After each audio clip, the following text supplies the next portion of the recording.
ఆశ్రయదుర్గమా నా యేసయ్యా, నవజీవన మార్గమునా నన్ను నడిపించుమా. ఆశ్రయదుర్గమా నా యేసయ్యా, నవజీవన మార్గమునా నన్ను నడిపించుమా. ఊహించలేనే నీ కృపలేని క్షణమును, కోపించుచునే వాత్సల్యము నాపై చూపినావే. ఊహించలేనే నీ కృపలేని క్షణమును, కోపించుచునే వాత్సల్యము నాపై చూపినావే. ఆశ్రయదుర్గమా నా యేసయ్యా, నవజీవన మార్గమునా నన్ను నడిపించుమా. మన ప్రభువును రక్షకుడునైనటువంటి యేసుక్రీస్తు వారి యొక్క ఘనమైనటువంటి నామంలో మీ అందరికీ ప్రత్యేకమైనటువంటి శుభములు తెలియజేస్తూ ఉన్నాను.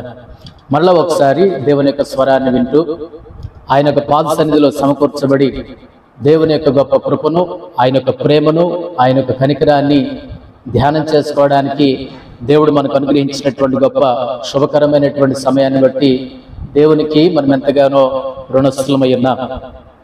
పరిశుద్ధమైనటువంటి బైబిల్ గ్రంథంలో నుండి ఆదికాండము 3వ అధ్యాయం 22, 23, 24 వచనాల్లో ఈ విధంగా రాయబడి ఉంది. అప్పుడు దేవుడైన యెహోవా, ఇదిగో మంచి చెడ్డలను ఎరుగునట్లు ఆదాము మనలో ఒకని వంటి వాడాయను. కాబట్టి అతడు ఒకవేళ తన చెయ్యి చాచి జీవవృక్ష ఫలమును కూడా తీసుకుని తిని నిరంతరము జీవించునేమో అని దేవుడైన యెహోవా అతడు ఏ నేల నుండి తీయబడినో దాన్ని సేద్యపరచుటకు ఏదేని తోటలో నుండి అతని పంపివేసెను. మనం చదివినటువంటి వచన భాగంలో దేవుడు ఎంత గొప్పవాడో మనకు అర్థమవుతుంది. దానికంటే ముందుగా మనం చదివినటువంటి ఈ అధ్యాయం, ఈ వచనాల్లో ఆదాము హవ్వలను గురించినటువంటి సంగతిని మనం చదువుకుంటాం. ఆదాము హవ్వలు దేవుడు ఏదైతే ఏ పండునైతే తినొద్దని వాళ్లకు ఆజ్ఞాపించాడో, ఆదాము హవ్వలు దేవుడు వద్దన్నటువంటి పండుని తిని దేవుని యొక్క ఆజ్ఞను వాళ్ళు అతిక్రమించారు, ఆజ్ఞను మీరారు. ఆజ్ఞను మీరి అపరాధ భావముతో ఆకులను చుట్టుకొని చెట్ల మధ్య కొరతతో, సిగ్గుతో, అవమానముతో, భయముతో ఆ నిష్కల్మష స్థితిని కోల్పోయి అపరాధ స్థితిలోనికి వారు వచ్చారు. వారి చూపులు మారిపోయాయి, వాళ్ళ తలంపులు మారిపోయాయి. ఇది వరకు వాళ్ళు ఉన్నట్లుగా ఇప్పుడు వారు లేరు. ఇదివరకు వారి యొక్క స్థితి ఉన్నట్లు ఇప్పుడు ఆ స్థితి లేదు. ఇదివరకటి స్థితి లేదు వాళ్లకు. ఇదివరకు ఉన్నటువంటి స్వాతంత్రత ఇప్పుడు లేదు. ఇదివరకు వారికి ఉన్నటువంటి ఆనందాన్ని కోల్పోయి, సంతోషాన్ని కోల్పోయి, దేవునితో ఉన్నటువంటి సహవాసాన్ని కోల్పోయి, వాటన్నిటినీ, సమృద్ధిని కూడా కోల్పోయి వాళ్ళు ఏమైపోయినారంటే అపరాధ భావంలోనికి వచ్చేసారు. ఏదేనులో ఉండేటటువంటి సమృద్ధిని వాళ్ళు కోల్పోయారు, సంతోషాన్ని వాళ్ళు కోల్పోయారు, సహవాసాన్ని వాళ్ళు కోల్పోయారు, ఆనందకరమైనటువంటి వాతావరణాన్ని వాళ్ళు పోగొట్టుకున్నారు. ఎప్పుడు కూడా ఎల్లవేళలో కూడా దేవుని యొక్క స్వరాన్ని వినేటటువంటి ఆ గొప్ప వరాన్ని వాళ్ళు పోగొట్టుకున్నారు. ఇక్కడ గమనించవలసినటువంటి విషయం ఏమిటంటే, దేవుని బిడ్డలారా, అప్పటి వరకు వారిని ఆవరించి ఉన్నటువంటి దేవుని మహిమా ప్రభావం ఇప్పుడు వారి దగ్గర లేదు. వాళ్ళని విడిచిపెట్టి వెళ్ళిపోయింది. వాళ్ళు పాపం చేయటాన్ని బట్టి, దేవుని యొక్క ఆజ్ఞను మీరడాన్ని బట్టి అప్పటిదాకా వారిని ఆవరించి ఉన్నటువంటి దేవుని మహిమా ప్రభావం వారిని విడిచిపెట్టి వెళ్ళిపోయింది. వారి దగ్గర లేదు. ఇప్పుడు మనం చూస్తే కనుక వాళ్ళు అన్ని రీతులుగా, అన్ని విధాలుగా వాళ్ళు దిగంబరులు అయిపోయినారు. అన్ని విధాలుగా వాళ్ళు దిగంబరులుగానే ఉన్నారు. ఈ సమయంలో సమయలు గ్రంథంలో ఉన్నటువంటి ఒక మాట జ్ఞాపకం చేసుకోవాలని ఆశపడుతూ ఉన్నాను. ఇశ్రాయేలీలు వారి యొక్క పాప జీవితాన్ని బట్టి ఇశ్రాయేలీయులు వారి యొక్క దోష జీవితాన్ని బట్టి, వాళ్ళ పాపాన్ని బట్టి, వాళ్ళ చెడు ప్రవర్తనను బట్టి, వాళ్ళ యొక్క అవిధేయతను బట్టి దేవుని యొక్క సన్నిధి, దేవుని యొక్క మహిమ వాళ్ళను విడిచిపెట్టి వెళ్ళిపోయింది. అదే స్థితిని ఇప్పుడు ఆదామవ్వల గారి యొక్క జీవితంలో మనం చూస్తాం. వాళ్ళను కూడా, ఆదామవ్వలను కూడా దేవుని యొక్క మహిమ ప్రభావం, దేవుని యొక్క సన్నిధి విడిచిపోయినప్పుడు వాళ్ళు శారీరకముగాను ఆధ్యాత్మికంగాను వాళ్ళు దిగంబరులుగానే ఉన్నారు. దేవుని బిడ్డలారా, దేవుని యొక్క సన్నిధి మనల్ని విడిచిపెట్టి వెళ్ళిపోతే, దేవుని మహిమ మనల్ని విడిచిపెట్టి వెళ్ళిపోతే, దేవుడు మనల్ని విడిచిపెట్టి వెళ్ళిపోతే మనం అన్ని విధాలుగా దిగంబరులమే. మనం అన్ని విధాలుగా కూడా దిగంబరులుగానే ఉండాల్సినటువంటి పరిస్థితిని మనమే కొని తెచ్చుకున్నటువంటి వాళ్ళం అవుతాం అనే విషయాన్ని జ్ఞాపకం చేసుకోవాలి. ఇక్కడ ముందుగా దేవుడు వాళ్ళని విడిచిపెట్టి వెళ్ళిపోలేదు. ఇక్కడ ఆదామవ్వలు కానివ్వండి, అక్కడ ఇశ్రాయేలీయులను కానివ్వండి, దేవుడు వాళ్ళను విడిచిపెట్టాలనే ఉద్దేశం లేదు, వాళ్ళని విడిచిపెట్టి వెళ్ళిపోవాలనేటటువంటి ఆలోచన కూడా లేదు. మొట్టమొదటిగా ఇక్కడ ఆదామవ్వలు కానివ్వండి, అక్కడ ఇశ్రాయేలీయులు కానివ్వండి, ముందుగా వారి యొక్క అవిధేయతను బట్టి, వాళ్ళ యొక్క పాపాన్ని బట్టి, శాపకరమైనటువంటి జీవితాన్ని బట్టి వాళ్ళు దేవునికి దూరం అయిపోయినప్పుడు, దేవుని వాళ్ళు విడిచిపెట్టినప్పుడు, ఆ తర్వాత దేవుని యొక్క సన్నిధి, దేవుని యొక్క మహిమ, దేవుని యొక్క శక్తి వాళ్ళని విడిచినట్లుగా మనం చూస్తాం. అయితే మరి ఇలా విడిచిపెట్టి వెళ్ళిపోయినటువంటి ఆదామవ్వల గారికి ఏమీ నిరీక్షణ లేదా? దేవుడు వారిని అలా విడిచిపెట్టేసాడా? దేవుడు వాళ్ళకి ఏ ఆధారం లేకుండా చేశాడా అనే విషయానికి వస్తే, అనే ప్రశ్న వేసుకుంటే, ఇక్కడ దేవుడు కోపిస్తూనే వాత్సల్యం చూపించినటువంటి దేవుడుగా ఈ వచనాల్లో మనం చూస్తాం. పాపం చేసిన వారు ఆదామవ్వలే, ఆజ్ఞను అతిక్రమించిన వాళ్ళు ఆదామవ్వలే, చెయ్యొద్దన్న పనిని చేసిన వాళ్ళు ఆదామవ్వలే. అన్ని విధాలుగా, అన్ని రీతులుగా దేవుని యొక్క మాటకు వాళ్ళు విధేయత చూపించక అన్ని విధాలుగా వాళ్ళు ద్రోహం చేశారు, పాపం చేశారు, ఆజ్ఞను మీరారు వాళ్ళు అన్ని విధాలుగా అనే విషయాన్ని జ్ఞాపకం చేసుకోవాలి. కానీ ఏదేనులో ఉన్నటువంటి సంతోషము, ఆనందము, సమృద్ధి, సహవాసము, సాన్నిహిత్యత, దేవుని యొక్క ఆ స్వరాన్ని వినేటటువంటి గొప్ప ఆధిక్యతను వాళ్ళు పోగొట్టుకున్నారు.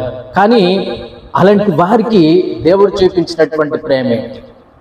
అలాంటి వారికి దేవుడు చూపించినటువంటి కరుణేంటి? అలాంటి వారికి దేవుడు ఏ విధంగా కృప చూపించాడు?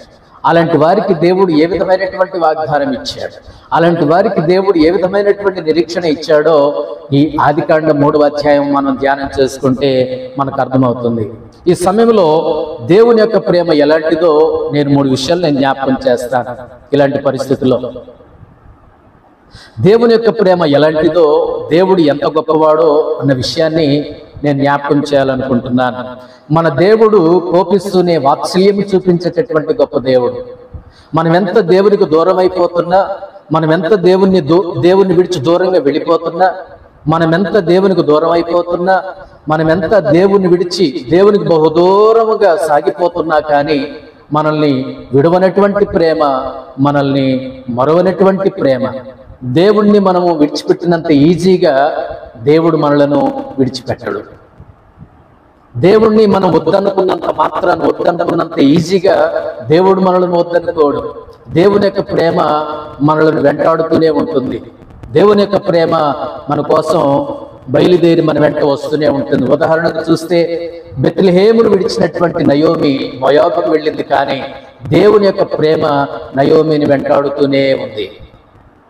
ఆదామవ్వలు ఏదేను నుండి వాళ్ళు దూరం అయిపోయారు, దేవుని యొక్క సన్నిధి నుండి వాళ్ళు దూరం అయిపోయారు, దేవుని యొక్క సహవాసం, సంతోషముల నుండి దూరం అయిపోయారు, సమృద్ధిలో నుండి దూరం అయిపోయారు, కానీ దేవుని యొక్క ప్రేమ వాళ్ళని వెంటాడుతూనే ఉంది.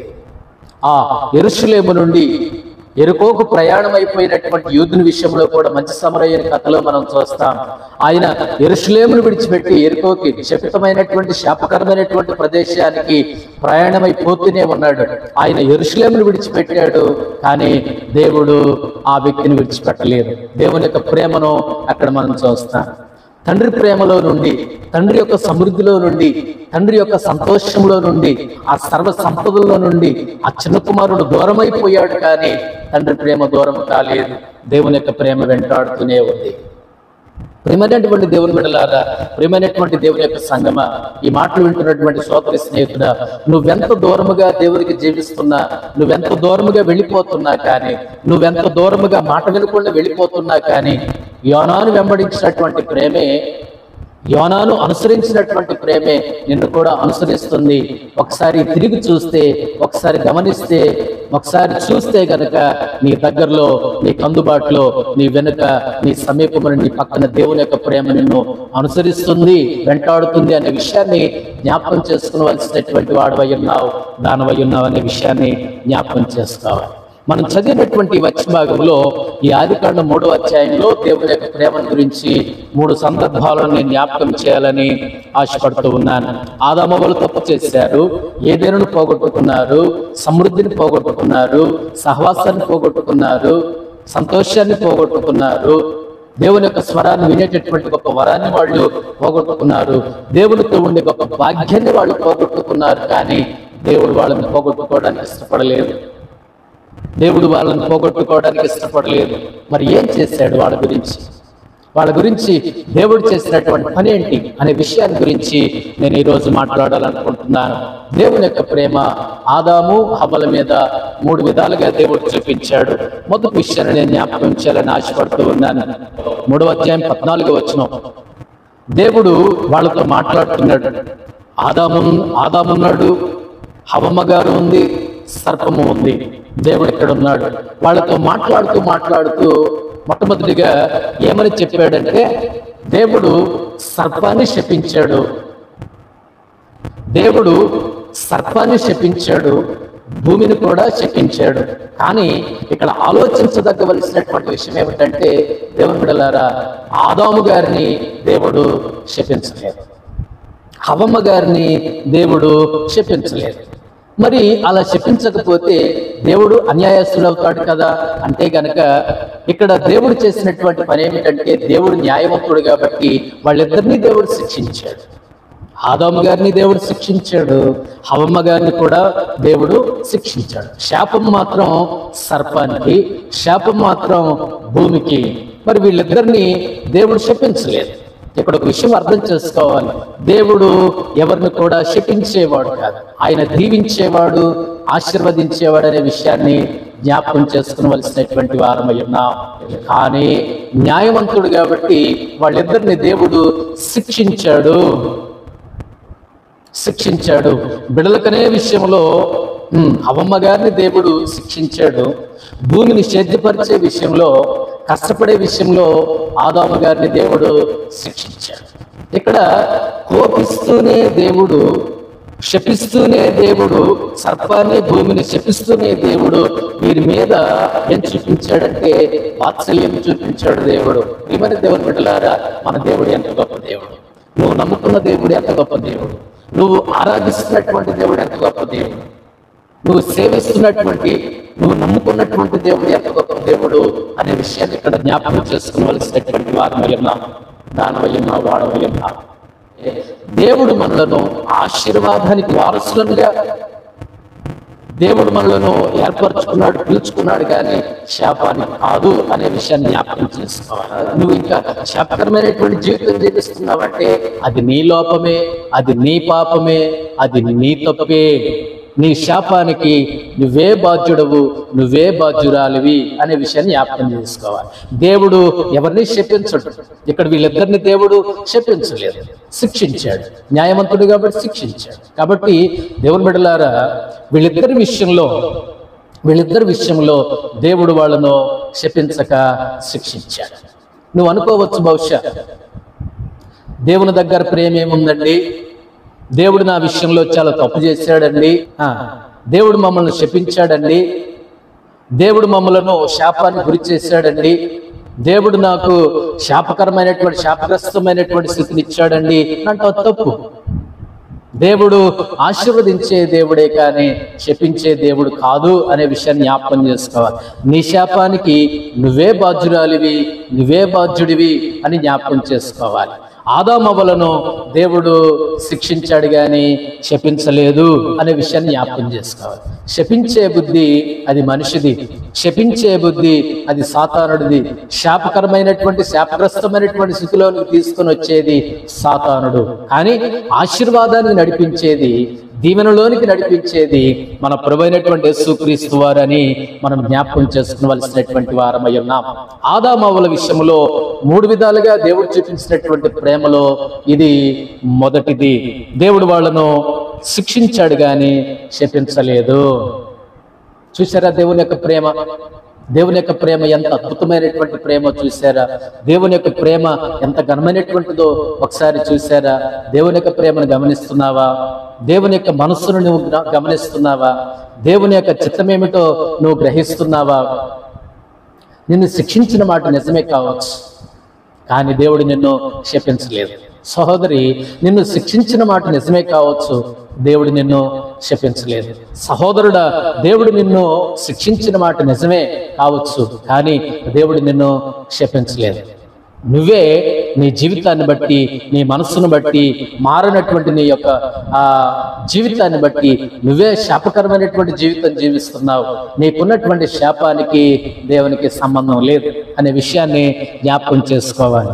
రెండవదిగా, దేవుడు చూపించినటువంటి 3 విధాలైనటువంటి ప్రేమలో రెండో విషయాన్ని జ్ఞాపకం చేస్తున్నాను. 3వ అధ్యాయం 15వ వచనం. అక్కడ గనక మనం చూస్తే ఆదాము హవ్వలకు దేవుడు ఏమిస్తున్నాడంటే వాగ్దానమును ఇస్తున్నాడు. ఆయన వాగ్దానం ఇస్తున్నాడు. వాగ్దానం ఇచ్చి తన ప్రేమ ఏంటో, వాళ్ళని ఎంతగా ప్రేమిస్తున్నాడో దేవుడు మళ్ళా ఒకసారి జ్ఞాపకం చేస్తున్నాడు. కోపిస్తూనే వాత్సల్యం చూపిస్తున్నాడు, కోపిస్తూనే ప్రేమను చూపిస్తున్నాడు, కోపిస్తూనే కనికరం చూపిస్తున్నాడు, కోపిస్తూనే దయను చూపెడుతున్నాడు దేవుడు. మొట్టమొదటిగా సర్పాన్ని శపిస్తూనే, భూమిని శపిస్తూనే వీళ్ళిద్దరిని శిక్షించి ప్రేమ చూపించాడు. రెండవదిగా, ఆదామవ్వల విషయంలో ఏం చేస్తున్నాడంటే భవిష్యత్తు గురించినటువంటి భరోసాను దేవుడిస్తున్నాడు. భవిష్యత్తు గురించినటువంటి ఒక నిరీక్షణను దేవుడు వీళ్లకు అనుగ్రహిస్తూ ఉన్నాడు. ఇంతేనా నా జీవితం అని హవ్వమ్మ గారు వెనక తిరిగి చూస్తే, ఆదాము గారు చూపులు అలా ఉంటే మా పరిస్థితి ఇంతేనా ప్రభువా? ఇక మాకు నిరీక్షణ లేదా? మా జీవితం ఇంతేనా? మేము ఇలా ఉండాల్సిందేనా? మీకు దూరంగా ఇలా బ్రతకాల్సిందేనా అన్నటువంటి వారి యొక్క చూపులకు దేవుడు ఒక సమాధానం ఇచ్చాడు. అదేమిటంటే ప్రభువైనటువంటి యేసుక్రీస్తు వారిని గురించినటువంటి వాగ్దానం. మొదటి సువార్త. ప్రభువైనటువంటి దేవుడే మొదటి సువార్తికుడు. అక్కడ రాయబడినటువంటి 15వ వచనంలో మాటే మొదటి సువార్త. ప్రభువైనటువంటి యేసుక్రీస్తు వారిని గురించినటువంటి సువార్తను గురించి చెప్పబడింది. సువార్తికుడు ప్రభువైనటువంటి దేవుడు, సువార్త ప్రభువైనటువంటి యేసుక్రీస్తు వారు. విన్నటువంటి వారు శ్రోతలు ఎవరంటే ఆదాము హవ్వలు. వాళ్ళు దేవునికి దూరమైనటువంటి స్థితిలో ఉన్నప్పుడు, సమృద్ధికి దూరమైపోయినటువంటి స్థితిలో ఉన్నప్పుడు, సంతోషానికి దూరమైపోయినటువంటి స్థితిలో ఉన్నప్పుడు దేవుడు వాళ్లకు సువార్తను ప్రకటించాడు. ఒక వాగ్దానం ఇచ్చాడు, ఒక భరోసాని ఇచ్చాడు, భవిష్యత్తు గురించినటువంటి నిరీక్షణను వారికి దేవుడు అనుగ్రహించాడు. దేవుని బిడ్డలారా, కోపిస్తూనే వాగ్దానం ఇచ్చాడు, కోపిస్తూనే భవిష్యత్తు గురించినటువంటి నిరీక్షణను ఇచ్చాడు, కోపిస్తూనే భవిష్యత్తు గురించినటువంటి భరోసాను, వాగ్దానము, నిరీక్షణను కలుగజేసినటువంటి గొప్ప దేవుడు. ఇలాంటి దేవుడు ఎక్కడున్నాడని, ఎంత గొప్ప ప్రేమ, ఎంత అద్భుతమైనటువంటి ప్రేమ! ప్రియ సహోదరి సహోదరుడా, ప్రియ దేవుని బిడ్డలారా, ఇంతకంటే గొప్ప వాగ్దానం మనకి ఎక్కడుంది? ఇంతకంటే గొప్ప అద్భుతమైనటువంటి వచ్చిన భాగం ఇంకెక్కడుంది? కోపిస్తూనే వాత్సల్యం చూపిస్తున్నాడు, కోపపడుతున్నాడు. కానీ అక్కడ ఒక మన విషయం జ్ఞాపకం చేసుకోవాలి. ఆయన కోపము నిమిషం మాత్రం ఉంటుంది, ఆయన యొక్క దయ ఆయుష్కాలం అంతా కూడా ఉంటుంది అనే విషయాన్ని మనం జ్ఞాపకం చేసుకోవలసినటువంటి వారమై ఉన్నాం. నువ్వు దేవుని మరచి, దేవుని విడిచి నువ్వు ఎంతగా దూరం అయిపోతున్నావో దేవుని యొక్క ప్రేమ అంతగా నిన్ను వెంటాడుతుంది, అంతగా నిన్ను అనుసరిస్తుంది. ప్రేమని దేవుని బిడ్డలారా, మన ప్రియుడైనటువంటి పూర్వీకుడైనటువంటి పేతురు గారు దేవుని దూరంగా ఉండి వెంబడిస్తున్నాడు, కానీ దేవుని యొక్క ప్రేమ అతన్ని సమీపంగా ఉన్నది. అతని దాదాపుల్లో, ఆయన పరిధిలో ఉండి, ఆయన సమీపమున ఉండి దేవుని యొక్క ప్రేమ అనుసరిస్తుంది అనే విషయాన్ని జ్ఞాపకం చేసుకోవాలి. రానున్న తరములో, రానున్నటువంటి భవిష్యత్ కాలములో పేతురు గారిని ఏ విధంగా ఎన్నుకుని వాడుకున్నాడో మనం జ్ఞాపకం చేసుకోవలసినటువంటి వారమై ఉన్నాం.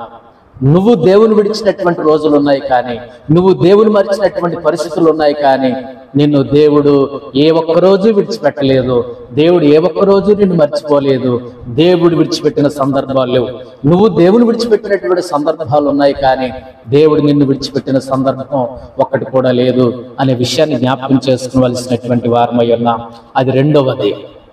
వాగ్దానం ఇచ్చాడు, భరోసానిచ్చాడు, భవిష్యత్తు గురించినటువంటి నిరీక్షణని ఇచ్చాడు. మన నిరీక్షణ మన ప్రభువే. మన నిరీక్షణ మన ప్రభు అయినటువంటి యేసుక్రీస్తు వారే అనే విషయాన్ని రెండో పాయింట్లో మనం నేర్చుకుంటున్నాం. మూడవదిగా నేను ఆ దేవుని యొక్క ప్రేమను గురించి మూడవదిగా నేను జ్ఞాపకం చేయాలని ఆశపడుతూ ఉన్నాను. అక్కడే మనం చూస్తే గనక ఆదికాండం 3వ అధ్యాయంలో 21వ వచనంలో ఒక మాట ఉంది. దేవుడైన యెహోవా ఆదామునకును అతని భార్యకును చర్మపు చొక్కాయిలను చేయించి వారికి తొడిగించను. ఎంత గొప్ప దేవుడు, ఎంత గొప్ప దేవుడు. కోపిస్తున్నాడు కానీ, శిక్షిస్తున్నాడు కానీ, పంపించి వేస్తున్నాడు కానీ, బయటికి వెళ్ళిపోమంటున్నాడు కానీ, దేవుడు అక్కడ ఒక గొప్ప కార్యం చేస్తున్నాడు. ఏంటంటే అప్పుడే వాళ్ళిద్దరి నిమిత్తమై వధించబడినటువంటి ఒక జంతువు అక్కడ ఉంది. వధించబడినటువంటి ఒక జంతువు అక్కడ ఉంది. వధించబడినటువంటి జంతు చర్మముతో దేవుడు ఏం చేశాడంటే చర్మపు చొక్కాయిలను చేయించి వారికి తొడిగించాడు. దేవుని యొక్క ప్రేమలో ఆదాము అవ్వలకు దేవుడు చూపించినటువంటి 3 విధాలైనటువంటి ప్రేమలో ఇది 3వ ఆ ప్రేమ. ఒక జంతువును వధించి చర్మపు చొక్కాయిలను చేయించి దేవుడు వారికి తొడిగించాడు, వారిని కప్పాడు. ఇక్కడ ఒక విషయం అర్థం చేసుకోవాలి. మన ప్రయత్నాలు, మానవ ప్రయత్నాలు చాలీచాలని ప్రయత్నాలు, అవి ముడుచుకుపోయే ప్రయత్నాలు, అవి ఎండిపోయేటటువంటి ప్రయత్నాలు, అవి వాడిపోయేటటువంటి ప్రయత్నాలు. ఆకుల దగ్గర మనం నేర్చుకుంటే అవి నిలిచే ప్రయత్నాలు కాదు, అవి ఎండిపోయి ఎగిరిపోయేటటువంటి ప్రయత్నాలు. నేను అనుకుంటాను ఈ మనిషి చేసినటువంటి ప్రయత్నాలకు దేవుడు ఎంతగా బాధపడి ఉంటాడో. మనిషి చేసినటువంటి ప్రయత్నాలకు దేవుడు ఆశ్చర్యపడి ఉంటాడు. కానీ ప్రేమ కలిగినటువంటి దేవుడు, ప్రియుడైనటువంటి దేవుడు ఏం చేశాడంటే వారిద్దరి నిమిత్తమై ఆదాము అవ్వల గురించి ఒక జంతువును వధించి చర్మపు చొక్కాలను చేయించాడు. ఇక్కడ స్థిరత్వాన్ని మనం చూస్తాం, మన్నికను మనం చూస్తాం, నాణ్యతను మనం చూస్తాం, అన్నిటికంటే మించి, అంతకంటే మించి దేవుని యొక్క కృపను మనం చూస్తాం. ఏ యోగ్యత ఉందని నీకు చర్మపు చొక్కాలను దేవుడు చేయించాలి? తినొద్దన్న పండుని తిన్నది నువ్వు, ఆజ్ఞను అతిక్రమించింది నువ్వు, వద్దన్నది చేసింది నువ్వు, దేవునికి దూరమైంది నువ్వు, సంతోషానికి దూరమైంది నువ్వు, సమృద్ధికి దూరమైంది నువ్వు, సమాధానానికి దూరమైంది నువ్వు, సహవాసానికి దూరమైంది నువ్వు. నీలో ఏ యోగ్యత ఉందని దేవుడు నేను అంతగా ప్రేమించాలి? నాలో ఏ యోగ్యత ఉందని దేవుడు నన్ను ఎంతగా ప్రేమించాలి? మనలో ఏ యోగ్యత ఉందని మన కోసం దేవుడు ప్రాణం పెట్టాలి? ఏ అర్హత లేదు, ఏ యోగ్యత లేదు, ఎందుకు పనికిరాం, ఏ యోగ్యత కూడా లేదు.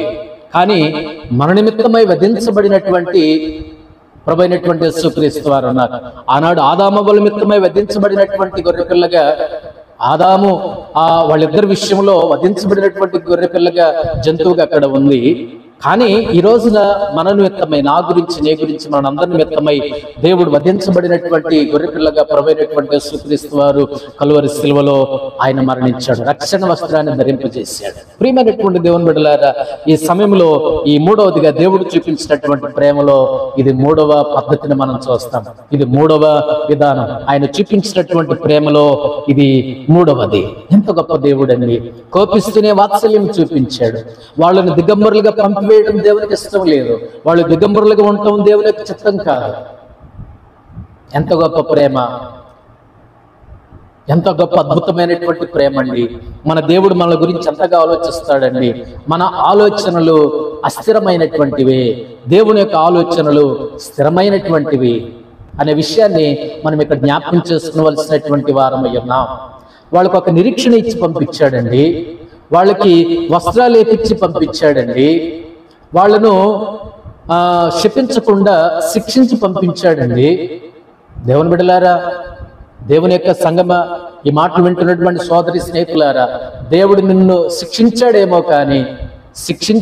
కానీ నువ్వు శిక్షలో ఉన్నావేమో కానీ దేవుడు నిన్ను శపించలేదు. రెండోదిగా మనం నేర్చుకుంటే గనక, దేవుడు నీకు వాగ్దానం ఇచ్చాడు. వాగ్దానాన్ని గుర్తు చేసుకో, ఆయన వాక్యాన్ని గుర్తు చేసుకో, ఆయన అద్భుతమైనటువంటి ఆయన ఆ నోటిలో నుండి వచ్చినటువంటి ఆ స్వరాన్ని ఒకసారి జ్ఞాపకం చేసుకో, ఆ మాట జ్ఞాపకం చేసుకో. దేవుడు నీకు ఇచ్చినటువంటి వాగ్దానాన్ని జ్ఞాపకం చేసుకో. దేవుడు నీకు ఇచ్చినటువంటి వాగ్దానం, దేవుడు నీకేమైతే వాగ్దానం ఇచ్చాడో, ఏ వాక్యాన్ని అయితే నీకు భాగ్యముగా ఇచ్చాడో దాన్ని జ్ఞాపకం చేసుకో. మూడవదిగా, దేవుడు నిన్ను ఇదిగో ఆ స్థితిలో ఉండి ఆధ్యాత్మికంగా నువ్వు దిగంబరిగా ఉండాలని, నువ్వు దరిద్రుడిగా ఉండాలని దేవుడు నిన్ను వెళ్ళగొట్ల. దేవునికి చిత్తం అది కాదు. నీ మీద కోపిస్తున్నాడేమో, నిన్ను శిక్షిస్తున్నాడేమో, గట్టిగా ఒక మాట అన్నాడేమో, నువ్వు బాధ అనుభవిస్తున్నావేమో, కానీ దేవుని యొక్క ఉద్దేశం చూడండి, కృప వెంటాడుతుంది ఆదామవ్వలను. కృపతో మాత్రమే దేవుడు వాళ్ళకి ఏం చేశాడంటే చర్మపు చొక్కాయిలను చేయించాడు. దేవుని బిడ్డలారా, దేవుని యొక్క ప్రేమ ఎంత గొప్పదండి. కోపిస్తూనే వాత్సల్యం చూపించే దేవుడు కదా. నువ్వు అసహనం పడుతున్నావేమో, దేవుడంటే ఇష్టం లేదా నీకు, ఆయాస పడుతున్నావా, దేవుడు నన్ను ఎందుకు ఇలా చేశాడని బాధపడుతున్నావా, దేవుడు నిన్ను శపించలేదే, నీ శాపానికి నువ్వే కారణం. దేవుడిని ఎలా అంటావు? దేవుడి ప్రేమ చూపించాడు కదా. రెండవదిగా, దేవుడిని ఎలా అంటావు? దిక్కుమొక్కు లేని నిన్ను వాగ్దాన పుత్రుడిగా, వాగ్దాన పుత్రిగా దేవుడు చేశాడు కదా, వాగ్దాన ప్రియులుగా దేవుడు చేశాడు కదా. ఆదామవ్వలకు ఇచ్చినట్లుగానే 3:15 వాగ్దానంలో దేవుడు నీకు ఇచ్చాడు కదా. అది మరిచావా? అది మరిచి బతుకుతున్నావా? అది నీది కదా తప్పు. కాబట్టి ఇదిగో, నువ్వు తప్పు చేసినప్పుడు, చేయొద్దన్న పని చేసినప్పుడు, దేవుని యొక్క ఆజ్ఞను మీరినప్పుడు నీకు ఏ విషయంలో కూడా కృప చూపించకూడదు. క్షమాభిక్ష అనేది లేదు, నీకు నిరీక్షణ అనేది లేదు, వాగ్దానం అనేది లేదు. అయినా కానీ ప్రేమ కలిగిన దేవుడు, కోపిస్తూనే వాత్సల్యం చూపించినటువంటి దేవుడు ఒక జంతువును చంపి వధించి దాంతో చర్మపు చొక్కాయిలను చేయించి నీకు తొడిగించాడు కదా. దేవుని ఎలా అంటాం? దేవుని ఎలా నిందిస్తాం? దేవుని యొక్క ప్రేమ వర్ణనాతీతమైనటువంటి ప్రేమ అండి. ప్రియమైనటువంటి సహోదరి స్నేహితుడా, ఈనాడు కూడా ప్రపంచ మానవాళి కొరకు, దేవుని యొక్క సన్నిధి దూరమైనటువంటి వారి కొరకు, ఆజ్ఞను అతిక్రమించినటువంటి వారి కొరకు, దేవుని యొక్క సన్నిధికి, సమృద్ధికి, సంతోషానికి దూరమైపోయి, లోకానికి దగ్గరైపోయి, పాపములో శాపములో మగ్గిపోతున్నటువంటి, కృంగిపోతున్నటువంటి వారి కోసం, కుమిలిపోతున్నటువంటి వారి కోసం మనకు ఒక వాగ్దానం అనేది ఉంది, మనకు ఒక నిరీక్షణ అనేటటువంటిది ఉంది, మనకు ఒక రక్షకుడు ఉన్నాడు, మనకు ఒక రక్షణ ఉంది. ఆయనే ప్రభువైనటువంటి యేసుక్రీస్తు వారు అనే విషయాన్ని జ్ఞాపకం చేసుకోవలసినటువంటి వారమై ఉన్నాం. ఈ రోజున నీకు ఒక నిరీక్షణ ఉంది, ఈ రోజున నీకు ఒక భరోసా ఉంది, ఈ రోజున నీకు ఒక క్రైస్తవ నిరీక్షణకు సంబంధించినటువంటి రక్షకుడు ఉన్నాడు, రక్షణ ఉంది. ఆయనే కలువరి శిలువలో మరణించి సమాధి చేయబడి 3వ దినం తిరిగి లేచి రెండవసారి మరలా రాబోతున్నటువంటి ప్రభువైనటువంటి యేసుక్రీస్తు వారు. దేవుని యొక్క ప్రేమ ఎంత వర్ణనాతీతం. దేవుడి మీద కోపించాడేమో, దేవుడు నిన్ను శిక్షించాడేమో, కానీ దేవుడు నిన్ను శపించలేదు. నీకున్న వాగ్దానం నీకుంది, నీకున్న నిరీక్షణ నీకుంది, నీకున్నటువంటి గొప్ప అద్భుతమైనటువంటి రక్షకుడు నీకున్నాడు. ఆ విషయాన్ని నువ్వు చులకనగా చూడొద్దని మనవి. అలాంటి రక్షణ సిద్ధపాటు, అలాంటివన్నీ సిద్ధపరిచినటువంటి దేవుణ్ణి నువ్వు చులకనగా చూడొద్దు. దేవునికి దూరం అవ్వద్దు.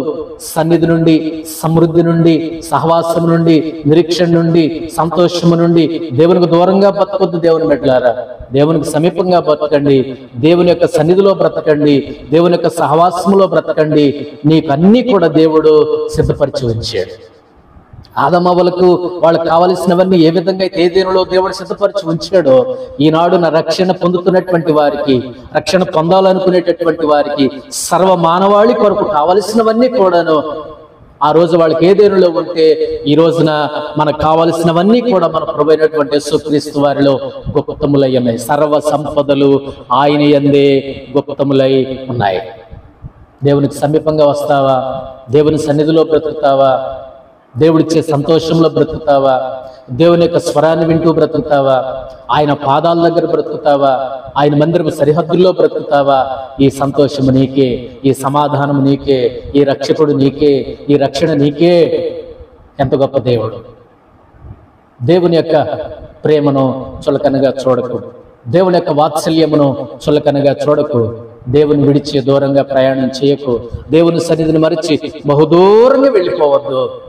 ప్రేమని దేవుని బిడ్డలారా, దేవుని ప్రేమ నిన్ను వెతుకుతుంది. ఆదామా నువ్వు ఎక్కడ ఉన్నావు అని అన్నాడు. నువ్వెక్కడ? దాని అర్థం ఏంటంటే దేవుని బిడ్డలారా, వెతుకుతున్నాడు దేవుడు నీ కోసం.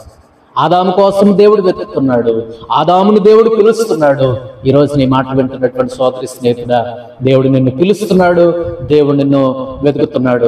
తిరిగిరా దేవుని దగ్గరికి. సర్వ సమృద్ధి ఉంది, సంతోషం ఉంది, ఆనందం ఉంది, అన్ని భాగ్యాలు దేవుని యొక్క సన్నిధిలో ఉన్నాయి. భాగ్యాలు విడిచిపెట్టి బాధల్లో ఎందుకు బతుకుతావు? భాగ్యాల్లో ఉండవలసిన వాడివి బాధల్లో, లోకంలో, శాపంలో ఎందుకు ఉంటావు? తిరిగిరా దేవుని దగ్గరికి రా. ఇదిగో నీకొక ఆధారం ఉంది, నీకొక నిరీక్షణ ఉంది, నీకొక వాగ్దానం ఉంది. ఆ నిరీక్షణ, ఆ వాగ్దానము మన ప్రభువైనటువంటి యేసుక్రీస్తు వారు మాత్రమే. తిరిగిరా ఆయన సన్నిధిలో సమృద్ధిగా బ్రతుకు. దేవుడు నిన్ను, నీ కుటుంబాన్ని దీవించి ఆశీర్వదించి స్థిరపరచునుగాక. May God bless you.